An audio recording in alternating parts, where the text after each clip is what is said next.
तो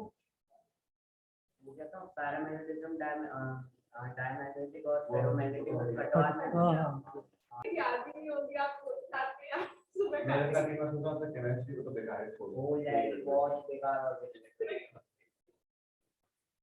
चलिए जी जरा देखते हैं the inverse of cosine function.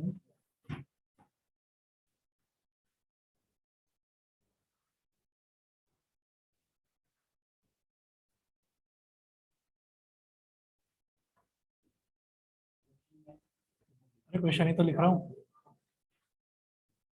The inverse of cosine function is defined in the intervals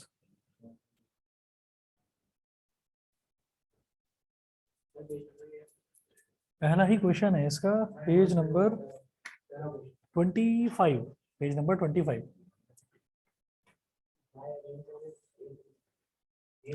is defined in the intervals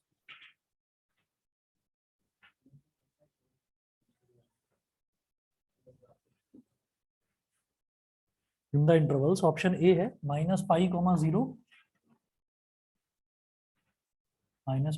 0 option B है -π/2, 0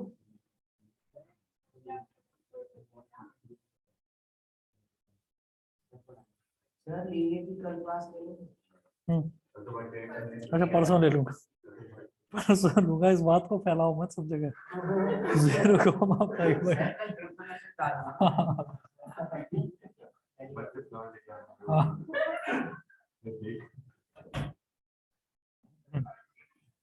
चलिए G B है π/2, π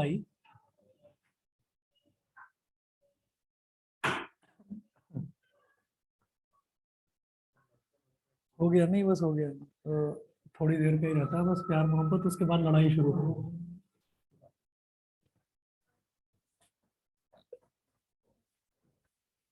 the inverse of cosine function. अब ना यहाँ पर एक चीज देखनी है कि जैसे साइन इनवर्स एक्स, ये 3-4 जो है ये मैं नोट कर रहा हूँ यहाँ पर,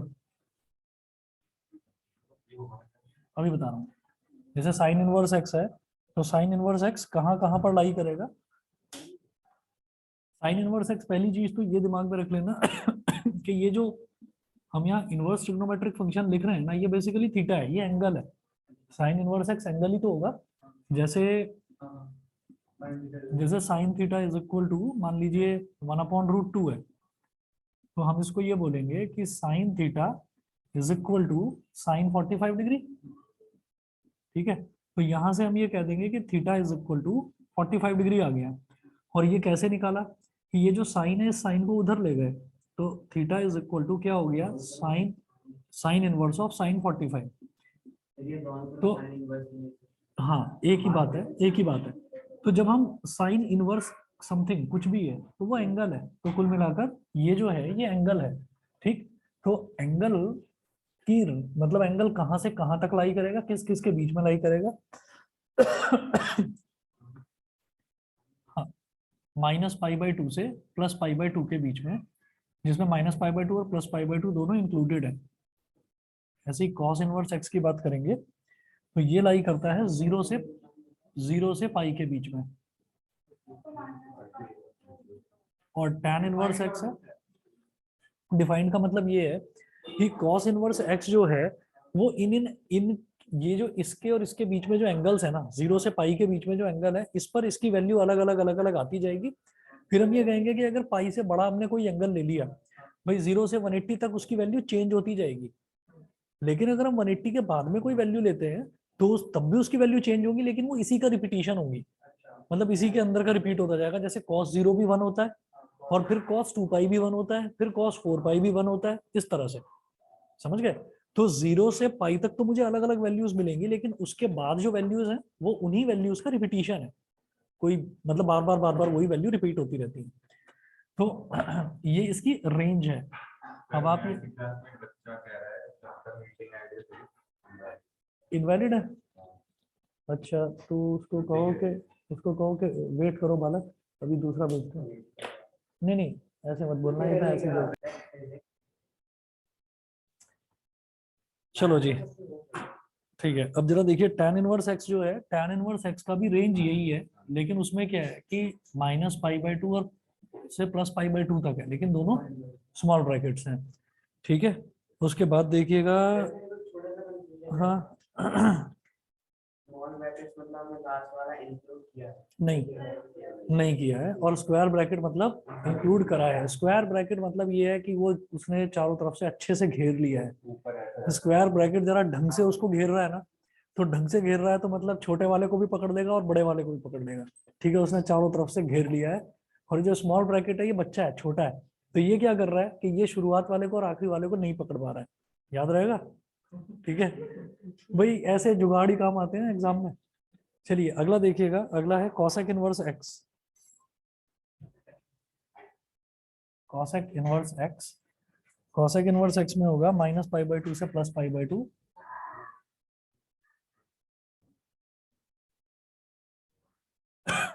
स्क्वायर ब्रैकेट और -0, -0 मतलब बिल्कुल साइन इनवर्स एक्स वाला ही है, बस 0 पर डिफाइंड नहीं होगा। क्यों? क्योंकि नॉट डिफाइंड हो जाएगा। हाँ, क्योंकि साइन 0 1 होता है, तो कॉसेक 0 क्या हो जाएगा? 1/0। साइन 0 0 होता है ना, तो उसका वो 1/0 वो आपका नॉट डिफाइंड हो जाएगा।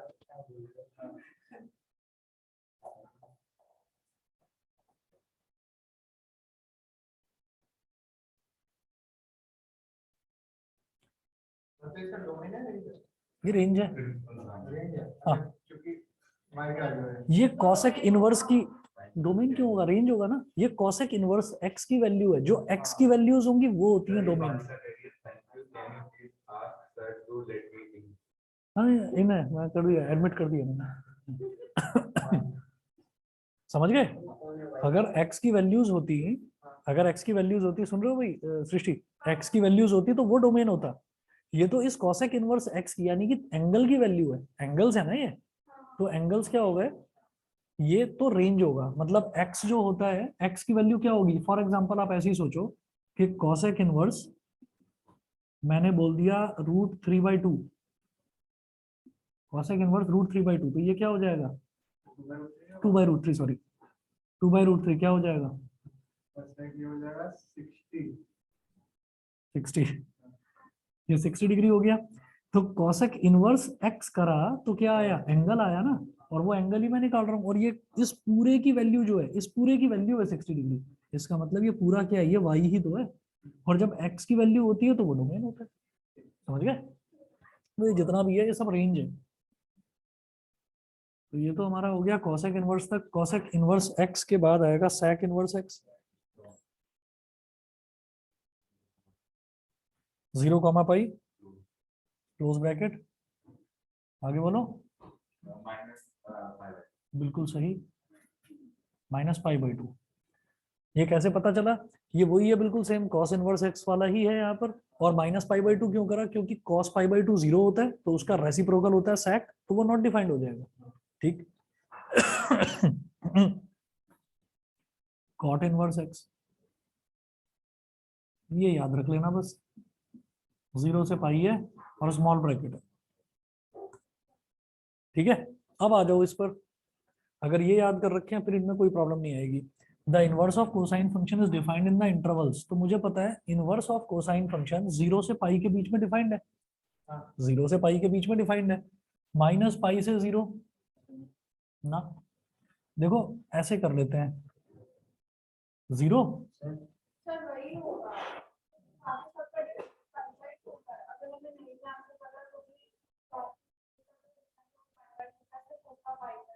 रुक तो जाओ 1 मिनट, ये -π से 0 हो गया। -π क्या होगा?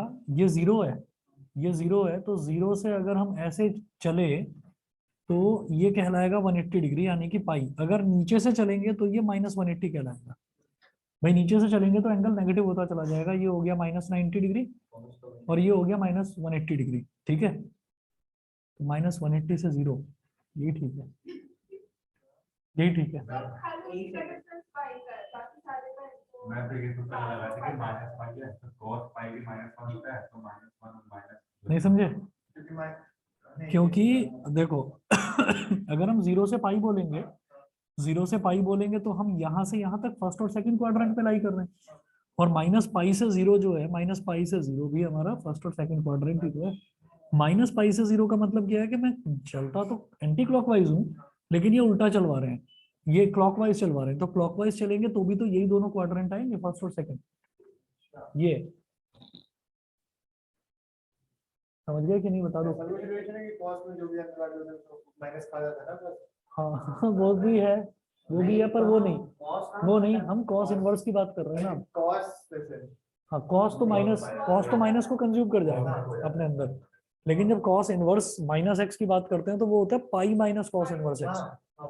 हाँ तो वो फंडा यहाँ मतलब है ना, वो फंडा यहाँ मतलब है ना, यहाँ तो सीधा सीधा ये है कि हमें ये देखना है कि ये घुमा कर देंगे कुछ ना कुछ, ये ऐसे घुमा कर देंगे कि आपको मतलब दिक्कत होगी वो देखने में। और जो पाई वाला गैप का बता रहे हो ना, हाँ हाँ क्या,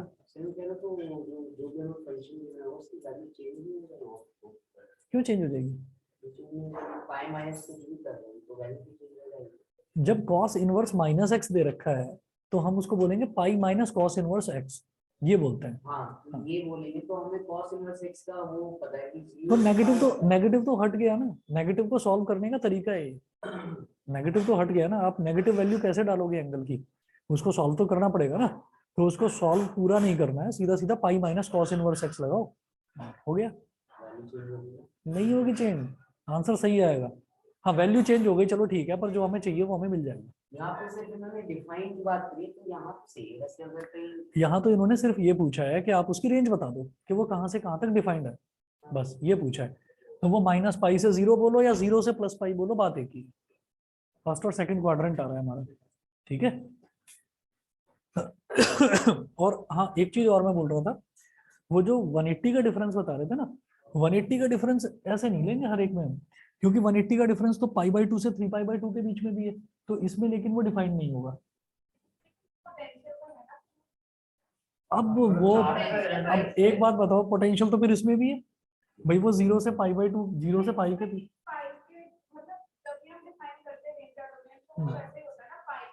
पाई का डिफरेंस मैंने मान लिया भाई, देखो यहाँ पर भी पाई का डिफरेंस है, वो जो बोल रही है वो ये कह रही है कि आप फाइनल वैल्यू में से इनिशियल वैल्यू को सब्ट्रैक्ट करोगे तो पाई का डिफरेंस आ रहा है, यहाँ पर भी पाई का डिफरेंस है, इधर भी।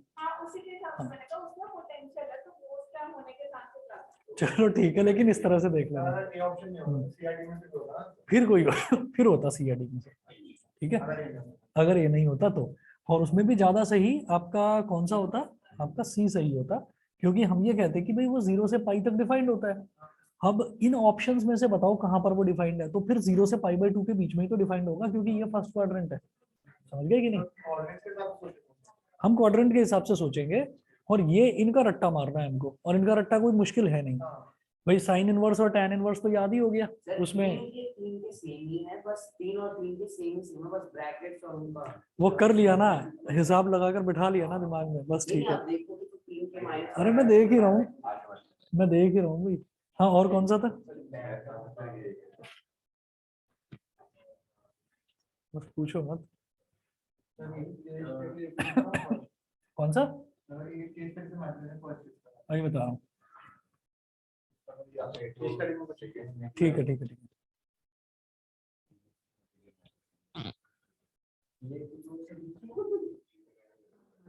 अच्छा ये सही है। श्रुति कोई डाउट्स हैं तुम्हारे, मेरी आवाज आ रही है? No sir. अच्छा अच्छा चलिए, अब देखो जैसे ये है the value of tan inverse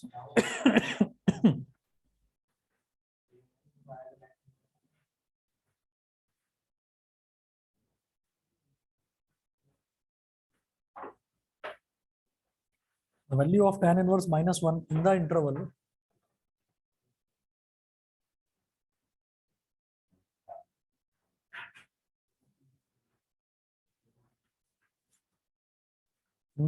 pi by 2 to 3 pi by 2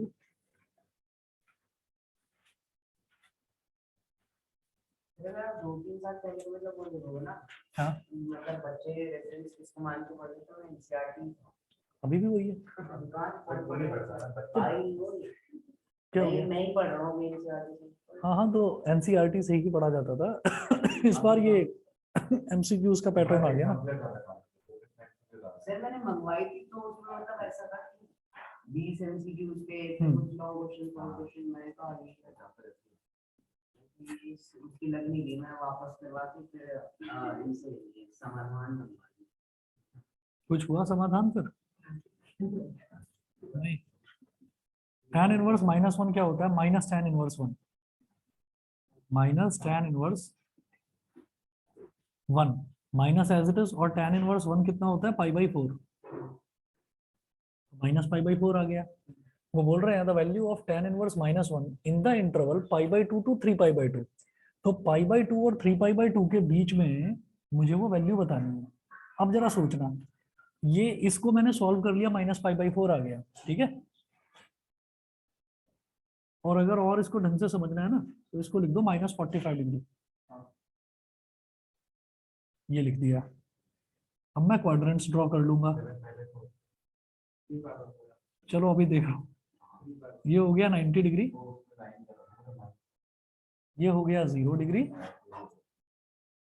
ये हो गया 180 डिग्री, ये हो गया 270 डिग्री, और ये हो गया 360 डिग्री। याद रखना, ये -45 डिग्री का मतलब ये है -45। समझ में आ गया कि नहीं? +45 होता तो इधर होता, -45 मतलब मैं उल्टा चल रहा हूँ। बिल्कुल जी, क्लॉकवाइज चल रहे हैं।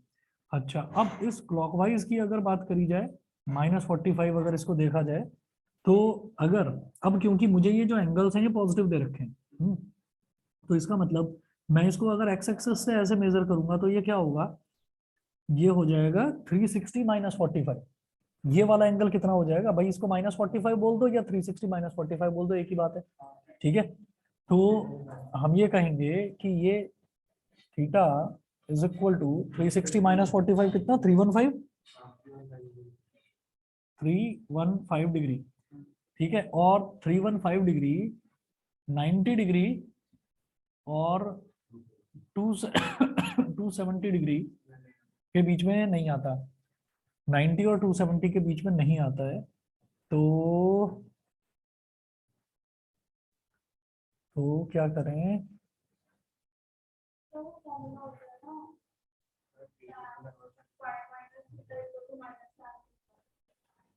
ठीक है,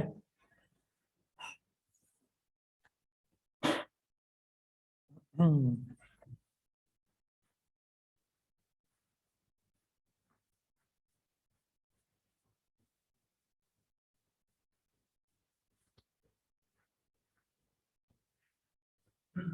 हमें हाँ हाँ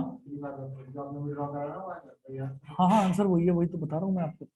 ये जब हम tan की बात करेंगे, तो tan 45 डिग्री की जब हम बात करेंगे, तो tan 45 डिग्री जैसा इस क्वाड्रेंट में होगा वैसा ही इस क्वाड्रेंट में होगा। अगर मान लो मैं यहाँ 45 डिग्री की बात कर रहा हूँ, ठीक है, तो बिल्कुल एग्जैक्टली वैसा ही वैल्यू मेरे को यहाँ मिल जाएगी इसके जस्ट अपोजिट वाले क्वाड्रेंट में, जो डायगोनली अपोजिट है। तो यहाँ पर जो वैल्यू है एग्जैक्टली वही वैल्यू मुझे यहाँ मिल जाएगी। तो हाँ, ये tan के साथ होता है, ठीक है। कॉस और साइन में अलग सा बिहेवियर होता है। कॉस और साइन में ये होगा कि जैसे साइन है, साइन 90 हमारा +1 होगा, लेकिन साइन 270 -1 होगा, तो उसमें ऑल्टरनेट प्लस माइनस ऐसे चलता है। इसमें सेम रहेगा, ठीक है, इसमें सेम रहेगा। अब आप ये देखिए कि यहाँ पर tan -45 है, ठीक है, यहाँ पर -45 डिग्री आ रहा है, तो एग्जैक्टली यही मेरे को 180 डिग्री पीछे भी मिल जाएगी, यही वैल्यू सेम। तो और अगर ये चीज नहीं समझ में आ रही है ना, तो मैं इसको और दूसरे तरीके से कर सकता हूँ कि tan इनवर्स -1 पूछ रहे हैं ना वो, ठीक है। तो tan थीटा, वो वही तरीका बता रहा हूँ मैं कि अगर ये तरीका, क्योंकि ये वाला मैंने आपको बताया नहीं है, तो इसको फिर किस तरीके से करा जाए वही देख रहे हैं। tan थीटा -1 है हमारे पास, tan थीटा -1 है, 3π/2 -π/4 करेंगे। अरे रुको तो सही, रुको तो सही, मैं ये देख रहा हूँ कि थीटा की क्या क्या वैल्यूज आ सकती हैं। तो हम इसको ना ऐसे लिख लेंगे बेटा, tan theta is equal to -tan 45 ठीक है।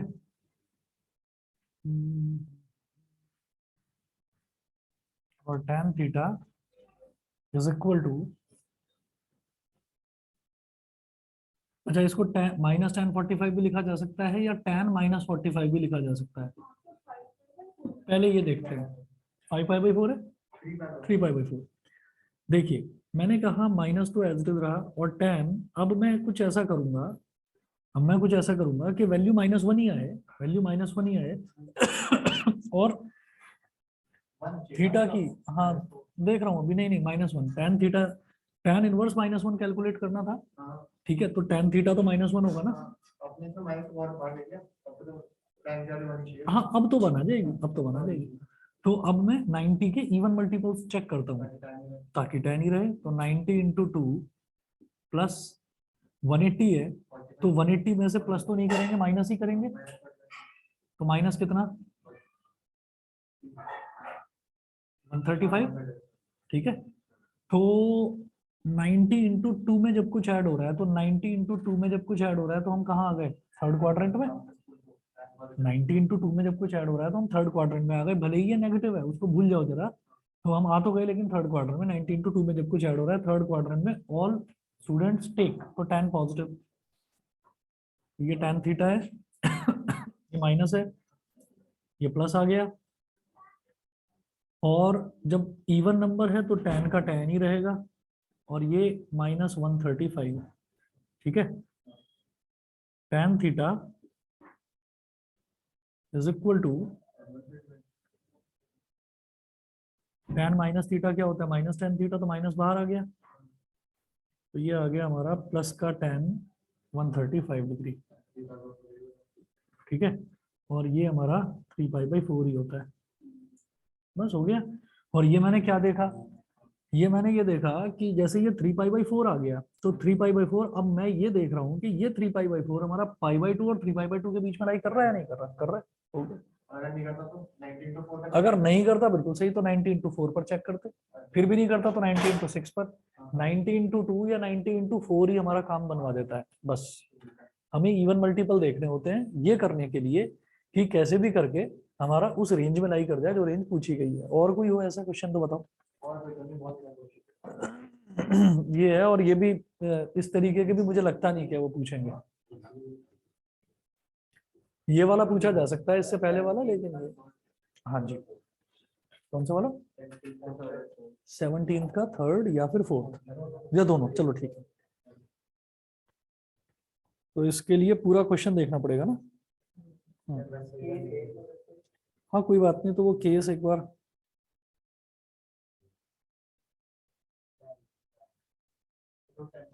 हाँ टेम्पल वाला,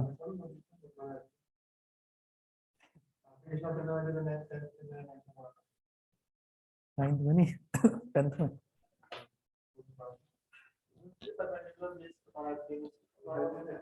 चलो भाई,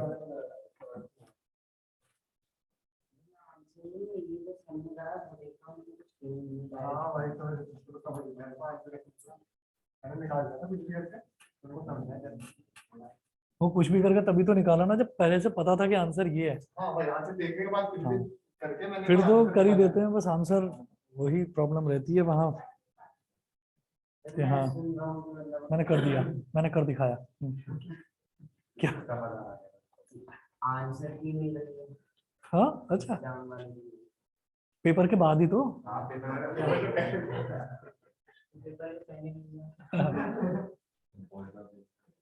जी, अरे हाँ सर, आज एक पेपर लीक हो गया ना, तो यूपी एग्जाम। वही मैं बताने वाला था कि आज के पेपर की हेडलाइंस अगर भेज दूंगा ना तो ये दिमाग में से इरादा निकल जाएगा। हाँ मैं न्यूज़ देख के आ रहा था। यूपी बोर्ड का पेपर नहीं, यूपी टीईटी का एग्जाम था टीचर्स वाला, तो उसमें जो सॉल्वर है, जो टीचर है जिसने सॉल्व करा है, उसका नाम क्या है मुझे नाम ध्यान नहीं आ रहा, उसने सॉल्व करके व्हाट्सएप ग्रुप पर शेयर करा है सबके साथ में पेपर, पहले से ही वो लीक हो गया। और क्या था कि उसके घर के 2 लोग थे, तो उनको प्रॉमिस करा गया था कि आपकी गवर्नमेंट जॉब लगवा दी जाएगी, है ना, आप बस ये पेपर सॉल्व कर दो। अब उसका ये कहना है कि मेरे को ये नहीं पता था कि ये यूपी टीईटी का पेपर है जो मेरे से सॉल्व करवाया जा रहा है। ठीक है, झूठ बोल रहा है हालांकि। और योगी जी को गुस्सा आ गया बुरी तरह से, उन्होंने कह दिया कि पूरा जो है इन पर वो नेशनल सिक्योरिटी वाला जो एक्ट है वो लगाएंगे। हाँ वो लगाएंगे, नेशनल सिक्योरिटी वाला लगाएंगे, और इनकी प्रॉपर्टी जब्त करी जाएगी, और जो भी प्रॉपर्टी है बल्कि उस पर बुलडोजर चला दिया जाएगा, ये बोला है ना। तो बहुत खतरनाक आदमी है। क्योंकि इलेक्शन आ रहे हैं सर, इसे करवाए नहीं वो ऐसा नहीं है, 4-5 साल पहले से, ऐसा नहीं है। पहले से भी बुलडोजर तो चल ही रहे हैं। चलिए जी, क्वेश्चन नोट करें, 2 men ऑन आइदर साइड। चलो ठीक है। हाँ।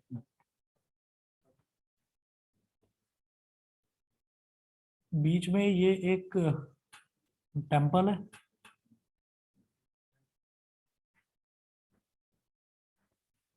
ये टेम्पल है, और इसमें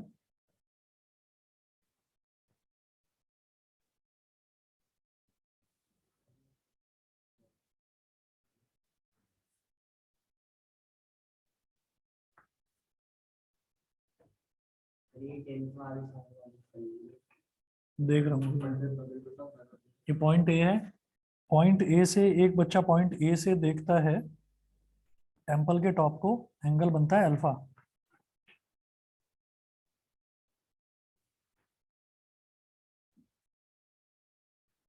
और पॉइंट ए से यहाँ तक की सेंटर तक के जो डिस्टेंस है वो दे रखा है एक्स, और पॉइंट सी से अगर वो देखता है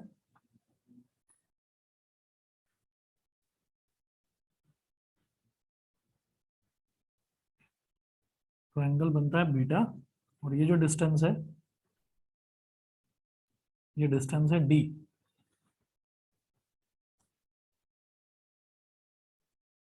यार ये कौन सा क्वेश्चन पूछा है इन्होंने, और लिखा हुआ है सीबीएसई क्वेश्चन बैंक। ये वैसे ही लिख दिया क्या इन्होंने। चलिए चलिए, तो क्वेश्चन में ना इसमें जो डेटा दे रखा है, the distance between 2 men is 40√3 metre. ये हाँ x+d 40 दे रखा है, 40√3 मीटर एक तो ये दे रखा है, और ये बोल रहे हैं and the distance between the first person A and the temple is 30√3 metre. मतलब x की वैल्यू 30√3 है ना। अच्छा, अब based on the above information answer the following questions. तो इसके थर्ड और फोर्थ पार्ट बताने हैं। दे रखी है क्या 30 मीटर हाई। हाँ रट गया क्वेश्चन। चलिए जी, तो थर्ड पार्ट दे रखा है इसमें, ये क्या पूछ रहे हैं। Angle BCA is equal to beta is,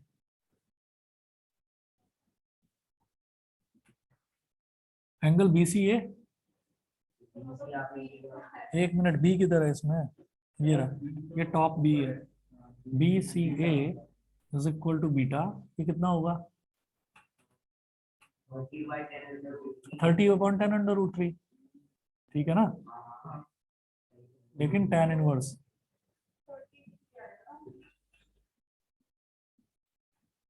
समझ गए ना भाई। tan इनवर्स क्यों करा, क्योंकि अगर tan बीटा निकालेंगे तो परपेंडिकुलर अपॉन बेस आ जाएगा, मुझे तो सिर्फ एंगल निकालना है, तो tan inverse perpendicular upon base, तो d कितना हो जाएगा 30√3, क्योंकि x दे रखा है, d हो जाएगा सॉरी 10√3, क्योंकि x दे रखा है 30√3, ठीक है।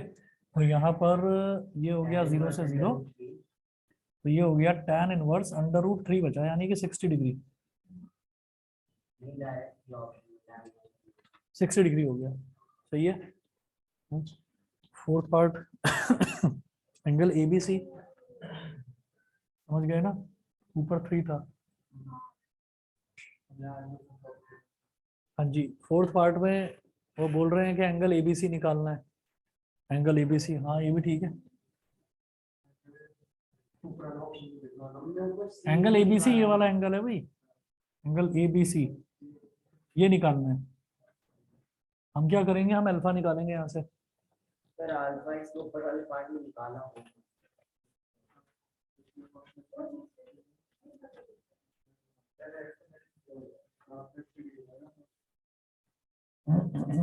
अल्फा कहाँ निकाला, बीटा निकाला है। अल्फा पहले वाले अच्छा अच्छा,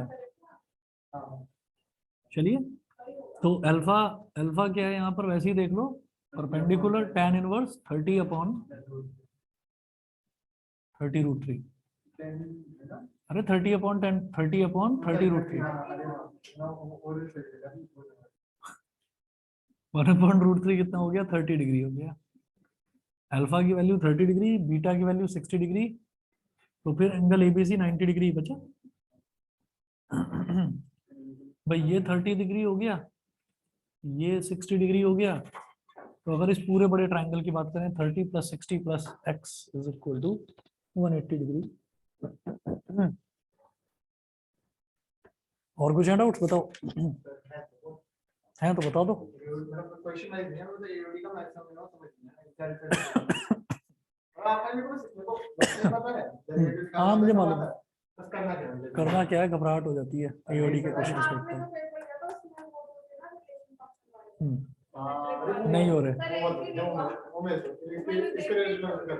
अच्छा अच्छा। और फिर वो स्ट्रिक्टली डिक्रीजिंग वाले इंटरवल कैसे बताएंगे, वो भी ये लो, एक काम करते हैं, अब परसों करते हैं, ठीक है।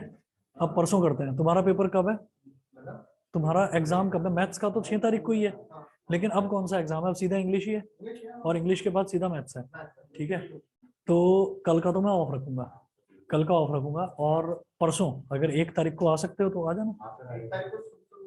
हाँ 1 तारीख को फर्स्ट हाफ में कर सकते हैं, करेक्ट। मतलब ऐसा नहीं कह रहा हूँ मैं 6 या 7 बजे नहीं कह रहा हूँ, 10 बजे, 11 बजे या 12 बजे। हाँ नहीं ठीक है, ठीक है। तो हाँ नहीं फिजिक्स की नहीं, फिर अब मैथ्स की ही लेंगे, मैथ्स के पेपर से पहले फिर मैथ्स की ही ले लेंगे क्लास, ठीक है ना। ऐसा कर लेते हैं। और फिर 1 तारीख को ले लेते हैं, 2 को ले लेते हैं, 3 को इंग्लिश का पेपर देने के बाद आ जाना, तो शाम को ही कर लेंगे क्लास अपना। सुबह सुबह तो कर ही लेंगे, 2 को कर सकते हैं, तो इसी वजह से कह रहा हूँ। ऐसा मुझे पता नहीं था, लेकिन तुमने ही बताया, तुमने और तुमने बताया, तो मुझे लगा, मैंने कहा चलो करा जा सकता है।